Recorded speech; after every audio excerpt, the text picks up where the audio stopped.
Welcome to the Scarab Club and the first retrospective of Whitney Snow's work.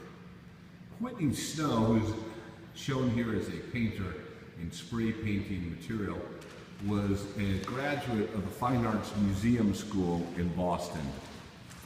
His monumental magical realism in large format is here hanging at the Scarab Club in July 2016. The signature work for the exhibition demonstrating his magical realism is Newton's angel of an elephant with angels, who is then laid out an atomic weapon with also ICBMs in the background and coming down on top of liberty. He had many things to say about modern art. In this particular piece, You've Come a Long Way, Baby, we see images of Duchamp on the top right, Lichtenstein top left, Leger on the left, Matisse in the front, de Kooning in the center, and Picasso on the far right, and also Cézanne on the bottom of the composition, with an image of a professional woman in the center of it. This exhibition is going to be hanging through the month of July. He also had other conversations in regards to modern art. Here, Monument Park, or Ode to Modern Art, shows Whitney Snow as a figure standing next to a meteor and a child overlooking the landscapes, with buffalo destroying images of art by Andy Warhol, Mondrian, David Smith, with a Christo in the back right and an image of Native American art and individuals in the front. He also did a number of cityscapes that he's very famous for, as well as Time, Gentleman Time, making a comment in regards to the stability of the American society, with images of a preacher, a videographer, Raggedy Ann in the center. This particular piece is a tribute to his mother upon her death, with images of Whitney in the top right, with a palette which gives him wings of freedom against a cameo of himself, an image of his cousin, bottom left, carrying money bags in regards to conflict over estate, as well as his mother in the top image, who was a French national and nursed during the Second World War, an image of him as a boy with his father playing the piano. He also had lots of comments about the American consumer. This is the new and improved consumer, showing consumers as cut out and brightly colored, dress in the finest, latest designer, but yet the non-consumers left behind as skeletons in the front, but being carried forward by jesters that are carrying the cutouts on a pole in front of them. The Temple of Guilt, one of the most difficult ones to sort of decipher that we're still working on, has people who are shackled in a prone position going around in a circle, with a goat's head in the background and two black-clad figures and a muzzled dog in the front, and a central figure in green that reoccurs in his pieces.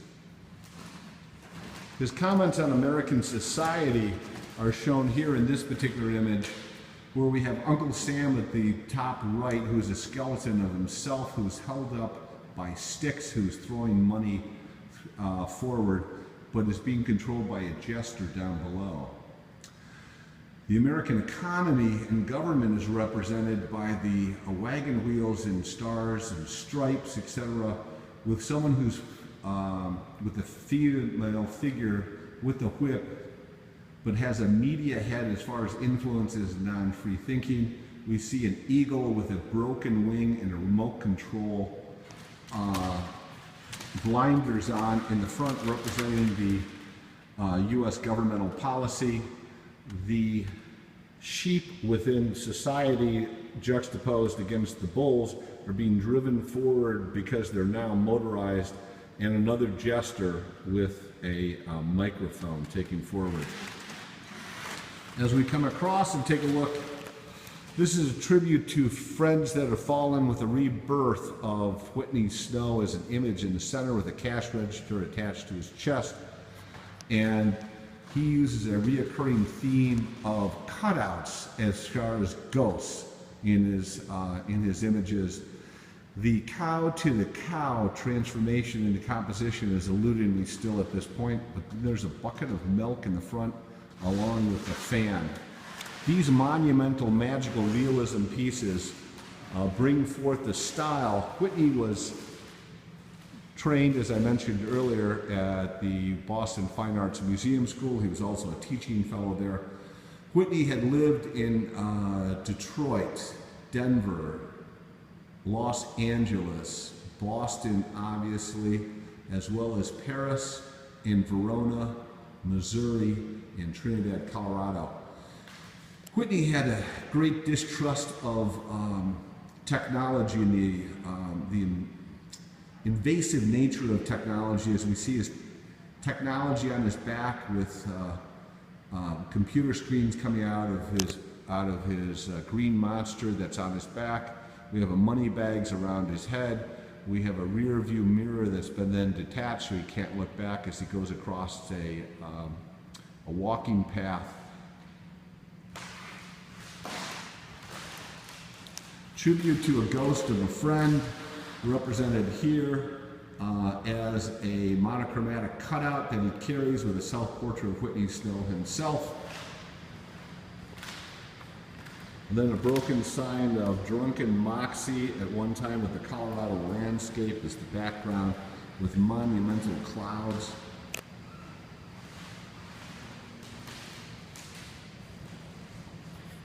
Another image with his good friend who, after this painting was painted in the next 9 months to a year and a half later, did commit suicide, a man on a ledge. We see the symbolic image of the broken flagpole, him on the edge, and then Whitney as an image, and another figure who Kim was the model for, over his shoulder. Look at the striations of his shirt against the shades in the background, the disoriented geometry across the composition, and an angle coming across. He also had to say things about questions of feminism, and here we have three female figures breaking eggs symbolically, with cats going around and chicks down below. We have a hammer, we have the image, the ideal Vogue type image as a mask on the women against the monumental landscape, as well as one doing a goose step on the side and trying to take the chicks out. In the background, Whitney had lived in Trinidad, Colorado. He has images of men in wedding dresses, and Trinidad, Colorado was one of the centers for sex change operations. In the top left, we have three young men trying to figure out what they do with these eggs, if they smoke them or not.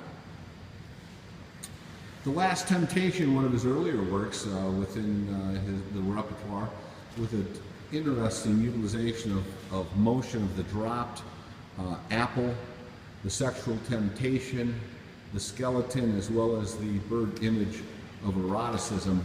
Interesting brushwork. The Wrath, the survivors of the Wrath of Medusa, shows figures, instead of the Jericho painting the Raft of Medusa, are in a desert setting. We have uncovered, we have some cripples we have sexualized image on the left of a female figure, along with a raven on the top, as well as discover, once we've dropped, a divining rod and finding Lady Liberty as a statue underneath some rocks and wood. We're now going to switch over to two of his last pieces. One is, and these were done in 2005. Whitney died in 2006. And here he is in his Moto Guzzi leather coat with a Moto Guzzi, great lover of motorcycles. And he has the world spinning on like a basketball player with the smeared images and the industrial background. Also what we see in this piece, another piece, and this is the last one they did on a social comment, and this is looking at the American foreign policy of the eagle with blinders and radio controlled with a broken wing, who has turned the earth upside down with oil bottles, oil cans or bottles basically spilling out for it, talking about the and this is called the American sunset. This is Whitney Snow at the Scarab Club in Detroit in Midtown. It's an amazing piece of work. We highly recommend you stop by and see it.